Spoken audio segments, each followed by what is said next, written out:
In a world that never stops talking, we often mistake noise for power and silence for fear.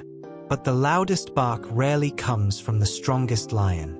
Today, we look at the life of Leo, a man they laughed at because he was quiet, until the day his silence became the only thing that could save them all.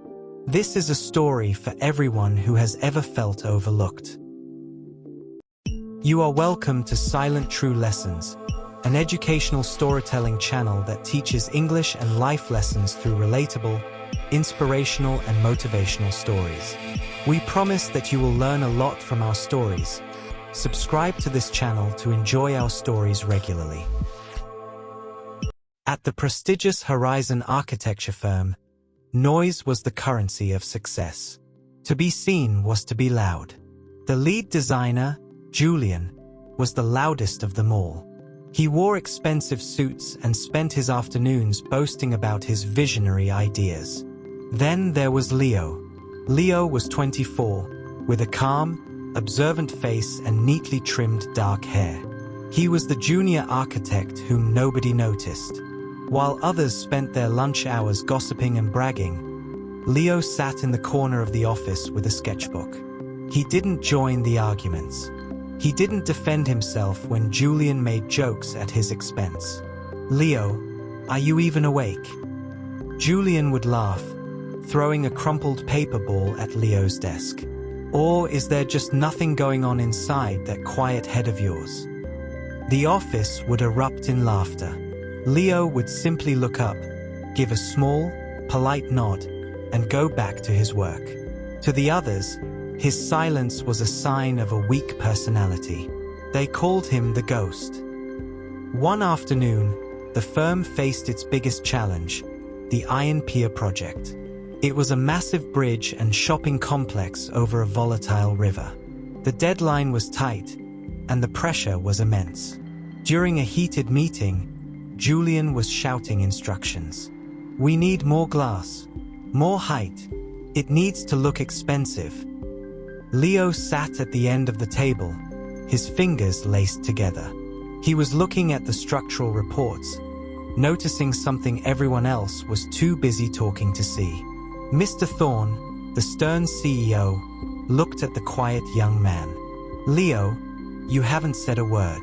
Do you have nothing to contribute to the vision?" Julian smirked.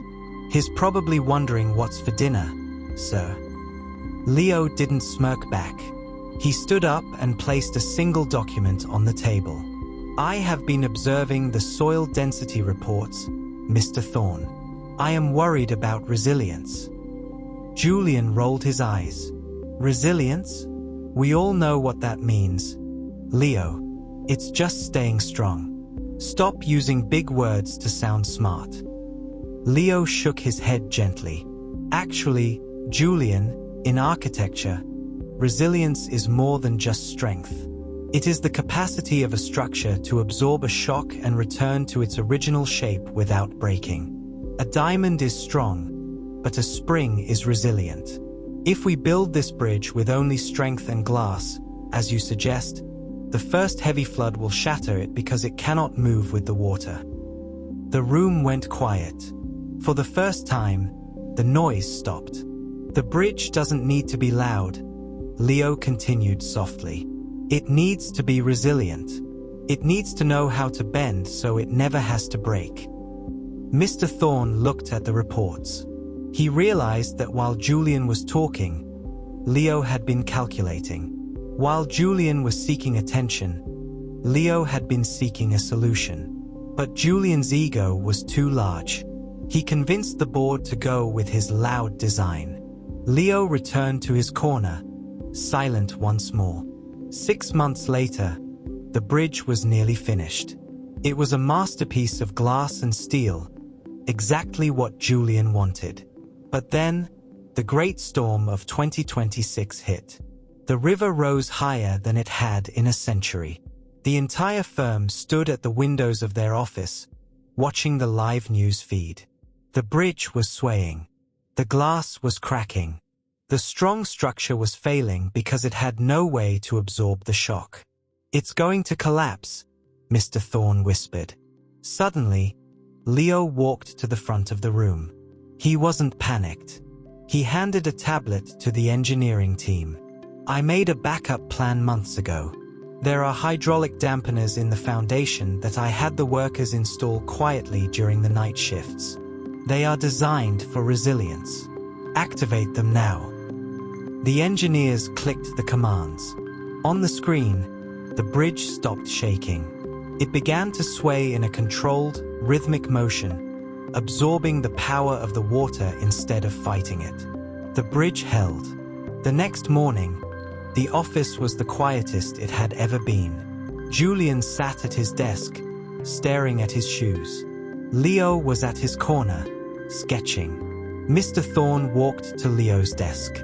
They laughed at you because you were quiet, Leo. They thought your silence meant you were empty. I realize now that your silence was actually the sound of deep thought. Leo looked up and smiled. Silence isn't a void, sir. It's a tool. When you are talking, you are only repeating what you already know. But when you are silent, you are learning what others have missed. Let us consider true life lessons from this story. 1. Observation is a superpower. While others are busy trying to be heard, use your time to see what they are missing. The most important details are often hidden in the noise. 2. Resilience versus strength. As Leo taught us, being strong isn't always enough. In life, you must be resilient. You must learn how to adapt and bend during a storm so that you do not break. 3. Don't mistake quiet for weak. A calm sea is deep. Never underestimate someone who chooses their words carefully. They usually have the most power when they finally speak. 4. Work in silence. Let success be the noise. You don't need to announce your plans to the world. Let your results speak for you. Leo saved the bridge because he spent his time listening to the river, while others were listening to their own voices. Now, we want to ask you, have you ever been underestimated because you were the quiet one in the room? And after hearing this, how will you use your silence differently this week? Share your experience in the comments below. We want to hear the voices of the quiet ones. If this story gave you strength, subscribe to Silent True Lessons. Your journey to a better mind and better English starts with a single quiet step. Until the next video, goodbye.